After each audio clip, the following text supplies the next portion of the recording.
लेडीजों की लाइन अलग नहीं है।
हमारे विधायक जी हैं, इनसे भी जानकारी देते हैं। अनिल वाजपेयी से जो है जिसे कहा जाता है एक विधायक, हम नहीं मानते इनको। ये एक पारिवारिक हैं, मोटरसाइकिल से चलते हैं, गाड़ी से कभी नहीं चलते हैं, और हर किसी से मिलने के लिए चाहे आधी रात हो, गांधीनगर हो या कहीं हो, तो तुरंत मिलते हैं। नाम नारायण मेहता हुआ। नारायण जी कहाँ से आए आप? मैं मुंगेर बिहार से। कुछ करने का चीज नहीं है, इमली खाइएगा तब तो इमली का स्वाद मिलेगा आपको। क्या बात है, ये तो नेता को, इन्होंने तो नेताओं को फेल कर दिया। नहीं, हम यहाँ से गए, क्या कैसा रहा सत्संग? अरे सत्संग आकर के देखोगे, यहाँ अनुभव करोगे, ये अनुभव की चीज। कभी प्रधान रह चुके हैं क्या?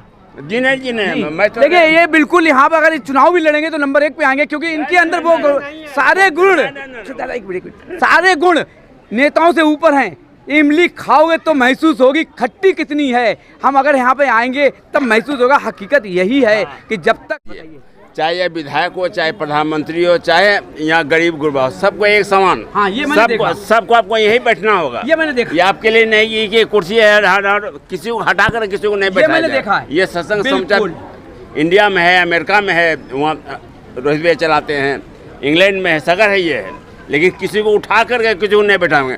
वीआईपी है, अपने घर में है। बिल्कुल। विधायक जी कुछ कहना चाहते हैं सर? क्या कहना चाहते हैं? देखिए, सबसे बड़ी बात यह है कि आज इस सत्संग में पूरे विश्व में लोग मान रहे हैं। अभी हमारे देश के यशस्वी माननीय प्रधानमंत्री माननीय नरेंद्र मोदी जी ने भी महात्मा लालाजी महाराज साहब के लिए सब में कोट किया है। और अभी हमारी दूसरी शाखा जो यहाँ की सज्जानपुर में है, उनके जो वो थे देखने वाले, उनको पद्मा भूषण से भी राष्ट्रपति भवन में हमारे देश की राष्ट्रपति मुर्मू जी ने सम्मानित किया है, और आध्यात्म और सूफीज़म के ऊपर किया है। और मैं समझता हूँ पूज्य लालाजी महाराज साहब ने जो पूरे विश्व को जो एक संदेश दिया है, लोग हिंदू मुस्लिम और उसकी बात करते हैं, लेकिन किसी ने अगर नेशनल इंटीग्रेशन और कम्युनल हार्मनी अगर देखनी है पूरे विश्व के अंदर जी, तो वो हमारे यहाँ फतेहगढ़ में आके देख सकता है। जो अभी हम लोग कल लोग हम सब लोग हमारे रायपुर वाले दादाजी महाराज साहब हैं, जो आप पे गुरुदेव थे, हम लोग उनकी समाधि पे जाते हैं पत्थर टेकने के लिए। उसके बाद उनके गुरुदेव की समाधि है, कायमगंज साहब है जो अहमद अली खान साहब, उनकी समाधि पर भी हम लोग जाते हैं। तो ऐसा सूफीज़म आपको विश्व में कोई दूसरा अद्वितीय उदाहरण जो नहीं मिलेगा, और लोग यहाँ पर फैजाब होने के लिए आते हैं। और समीर जी यहाँ पर सब कुछ देखते हैं, यहीं रहते हैं ये, बहुत अच्छा। और मैं समझता हूँ कि अगर कोई व्यक्ति यहाँ पर आया है और आपने जो एक बात कही थी, तो रियलाइजेशन तो तब होता है कि जब आप महसूस यूज़ करेंगे, यूज महसूस करेंगे, बिल्कुल। तो जब आप यहाँ बैठेंगे तभी आपको रियलाइजेशन क्योंकि विधायक जी को महसूस तो हमें नहीं। ये जितनी अनुयायी थी उन्होंने, और उन्होंने यहाँ पर महात्मा रामचंद्र जी की समाधि का निर्माण किया है। और जिस तरीके से हमारे और जो सेंटर्स हैं पूरे हिंदुस्तान में हैं, पूरे वर्ल्ड में हैं, मेरे गुरुदेव डॉक्टर श्यामलाल जी जो थे, बाबूजी महाराज साहब जी कहते हैं। उत्तर प्रदेश के अंदर फतेहगढ़ जिला फर्रुखाबाद एक छोटा काशी माना जाता है। तो जिस तरीके से हमारे यहाँ के नेतागढ़ हुए, शायद हमारे विधायक जी इस बात को थोड़ा बुरा भी मान जाए, कोई दिक्कत नहीं है, क्योंकि सच्चाई में कोई बुराई नहीं है। सवाल उठता है कि जिस तरीके से मैंने कल कवर किया था, तो हमारे रामनवमी हो, हमारा रोजा अफ्तारी हो या कोई हो, तो नेतागढ़ तो नज़र आ जाएंगे, लेकिन जब सामाजिक कार्य आएगा, फर्रुखाबाद के अंदर पानी का उदाहरण, आज बरसों हो गए, हम छोटे थे तब से पानी नहीं आ रहा है। जहाँ सड़कें, कहाँ यहाँ की बिजली, कहाँ है वो हर चीज़। सवाल सबसे बड़ा उठता है कि फर्रुखाबाद के अंदर नेतागढ़, जैसे हमारे अभी जब मैंने कवर किया तो वहाँ नेता लोग कहने लगे, भाई साहब लेडीज़ें बड़ी खुश हो गई कि आप बोलते बड़ा बढ़िया। मैंने बोलने की सवाल नहीं है, क्योंकि नेता केवल आता है तो धार्मिक स्थलों में आएगा, रैली में आएगा, सभी बड़े बड़े प्रोग्रामों में आएगा, लेकिन जब नेता को काम का नंबर आता है तो 5 साल के बाद ही नजर आएगा, कहीं वोटिंग के लिए तो कहीं। जय हिंद दोस्तों, आज की बात दिल्ली से चलकर फर्रुखाबाद जिला के अंदर पल पल की खबर दिखाई। तो आज सूफी संतों का 3 दिन का यहाँ पर 3 दिवसीय मेला लगता है। यहाँ पर हमारे रामचंद्र जी की समाधि है। आज देखिए यहाँ पर हमारे सदस्य हैं। सर, आपका क्या नाम है? विनय कुमार। विनय जी, जिस तरीके से आज मेला देखा गया है फतेहगढ़ के अंदर, बहुत बड़ा सूफी संतों का चलता है, और हमारा बहुत तरीके से हमें देखा इसमें हर धर्म के लोग आप नज़र आ रहे हैं, और यहाँ पे हमारे दिल्ली से विधायक भी मालूम पड़ा है यहाँ पर आए हुए हैं।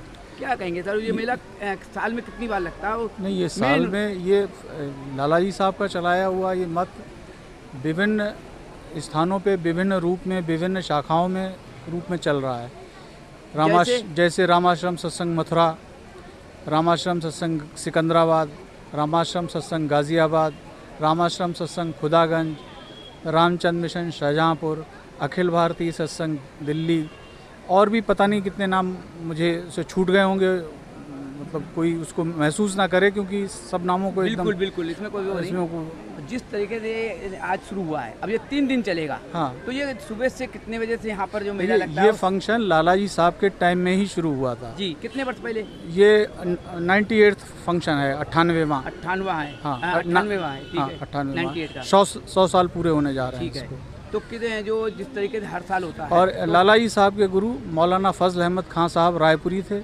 इसका धर्म से कोई लेना देना नहीं है। जी जी। क्योंकि आप देखेंगे कि यहाँ इसमें हर धर्म के लोग होंगे, हिंदू, मुसलमान, सिख, ईसाई, धर्म जाति से कोई लेना देना नहीं। इंसानियत के नाते ये जो है मेला लगता और है। मुख्य उद्देश्य भी है पूर्ण मुकम्मिल इंसान बनना, हिंदी में कहें तो पूर्ण पुरुष बनना।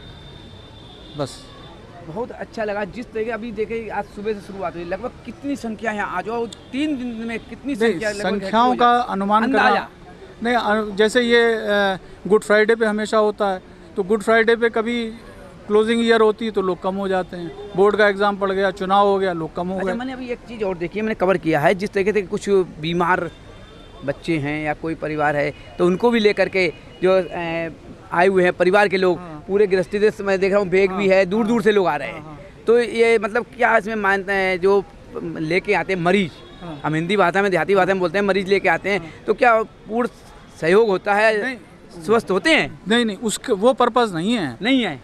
ये हम लोग क्या ये भी कहा जाता है कि दुनियावी इच्छाओं को लेके ना आए जी, पर्पज़ कुछ और है, लेकिन हम लोग अपनी मानता के हिसाब कुछ भी कर सकते हैं। कुछ भी, वो सेकेंडरी चीज़ें हैं, वो लोगों की अपने आप पूरी हो जाती हैं। हाँ। लेकिन पर्पज़ उसके लिए ना कोई आता है, ना कोई वादा होता है उसके लिए, ना कुछ। कोई हो गया ठीक, ईश्वरी कृपा है।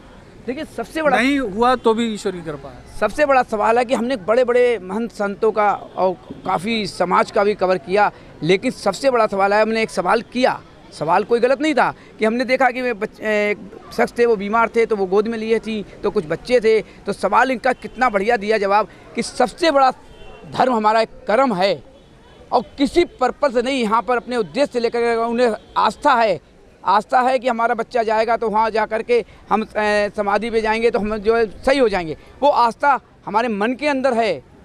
ऊपर वाला देख रहा है कि तुम इच्छा से किस गए हो, अपनी मन को संतुष्टि करने के लिए गए हो, तो मालिक महर करता है वो सही भी होता है, तो मानता हो जाती है कि हम वहाँ पहुँचे थे, बच्चा सही हुआ, तो हमारे हिंदुस्तान के अंदर हर तरीके का है। तो जिस तरीके से अभी इन्होंने बताया 3 दिवसीय सवाल उठता है कि अलग अलग संस्थाएं हर साल लगता है। हमारे गांधीनगर के विधायक दिल्ली से पहुंचे हैं, तो हर वर्ष वो आते हैं, तो उन्होंने हमसे कई बार कहा कि सुबोध जी एक बार मेरे साथ चलिए। लेकिन आज कितना बढ़िया सौभाग्य है जब हम दिल्ली से आज करीब 3 महीने में चौथी बार दिल्ली से आया हूँ, तो यहाँ की परंपरा, चाहे वो हमारा रोज़ा हो, चाहे हमारा जो रामनवमी हो या कोई धार्मिक होती है, हम कवर करते हैं। आज मुझे जानकारी मिली कि 3 दिवसीय मेला लग रहा है, तो हमने कहा क्यों ना ये कवर करा जाए, बड़ा सौभाग्य। अभी मैं आगे चलते हैं और विधायक कुछ लोग और हैं, उनसे भी जानना चाहेंगे। आ जाओ, आगे आ जाओ, कुर्सी का गया ना, आप पीछे क्यों खड़े हो गए? क्या नाम है आपका? सत्यम। सत्यम जी, यहाँ पे आप अभी हमने आपसे मुलाकात की और आपने हमें सर से भी मिलवाया और बड़ा अच्छा लगा यहाँ जानकारी। तो आप झांसी से आते हो, झांसी से आए हो, कि जिस तरीके से अभी हमने एक सवाल भी कर दिया कि मरीज का लेकर के, और यहाँ पे क्या उद्देश्य? अपनी अपनी आस्था है। आस्था है। हम तो इस उद्देश्य से आए, पता नहीं किस रूप में नारायण मिल जाए। क्या बात कही है। देखिए सर, एक मिनट, कितनी बड़ी बात कही है। हमें आस्था किसी चीज़ की नहीं है, हम तो आए हैं, हो सकता है हम खड़े हैं, हो सकता है भाई साहब खड़े हैं, हो सकता है हमारे भदौरिया जी खड़े हैं, किस रूप में नारायण मिल जाए। कोई नारायण कहता है तो कोई शिव कहता है, तो कोई राम कहता है, तो कोई अल्लाह, या कोई कहता है पैगंबर कहता है। तो हमें रूप नहीं देखना है, हमें एक मालिक, सबका मालिक एक है। आस्था मालिक में होनी चाहिए। हम किसी भी रूप में जाएं, कोई वो नहीं। अभी भाई साहब ने कहा है, उद्देश्य कोई नहीं, उद्देश्य बिल्कुल नहीं कोई। अपनी आस्था है तो हम सही होके भी जा रहे हैं, हमारी आस्था है तो हम यहाँ चल के भी आए हैं। क्या नाम है आपका? गोविंद मोहन। आप कहाँ से आए हैं? जी, मैं बरेली से आया हूँ। बरेली से। कितनी बार इस मेले में आ चुके हैं? मैं पहली बार आया। पहली बार जी। तो यहाँ आए हैं, यहाँ पे आपने क्या समझा है? जिस तरीके से आप आए हैं, आपने भोजन कर लिया? नहीं अभी। अच्छा, तो अपने समाधि हो जाए जी, समाधि। क्या लगा यहाँ पे, क्या आपको समझ में आया? जिस तरीके से अभी कहा कि यहाँ पे उद्देश्य कोई नहीं है, और बहुत अच्छा यहाँ लगा ये बात। यहाँ सबसे बड़ी बात है रूहानियत। सबसे जो महसूस किया मैंने वो रूहानियत। जैसे अध्यात्म जो अपने दिल को महसूस होता है वो शब्दों से बयान नहीं कर बिल्कुल। देखिए एक चीज़ और बता दूँ, इन्होंने जो बात कही है, अभी हमें जानकारी इसकी नहीं मिली थी, लेकिन रूहानियत किसे कहते हैं मैं एक छोटा सा संक्षेप दे दूँ कि जिसे हम लोग भूत प्रेत कहते हैं, ये भाषा रूहानियत की आती है। इन्होंने कहा मुझे महसूस हुआ, हम इसको बयान नहीं कर सकते हैं, तो कहीं ना कहीं कुछ तो है। अगर हम कहें कुछ नहीं है, कहावत सही है, अगर हम पत्थर को भगवान मानते हैं तो कहीं ना कहीं कुछ ना कुछ तो है। सबसे बड़ा सवाल हमारे अंदर आस्था किसकी है। आस्था पर अगर हमें विश्वास अपने पर है तो हम किसी की ना सुने, हम वही सुने। भाई साहब ने कहा कि हमें महसूस हुआ, लेकिन हम बयान नहीं करेंगे। आइए हम कुछ और लोगों से भी जानकारी करेंगे। और 3 दिन का ये मेला हो सका तो मैं 3 दिन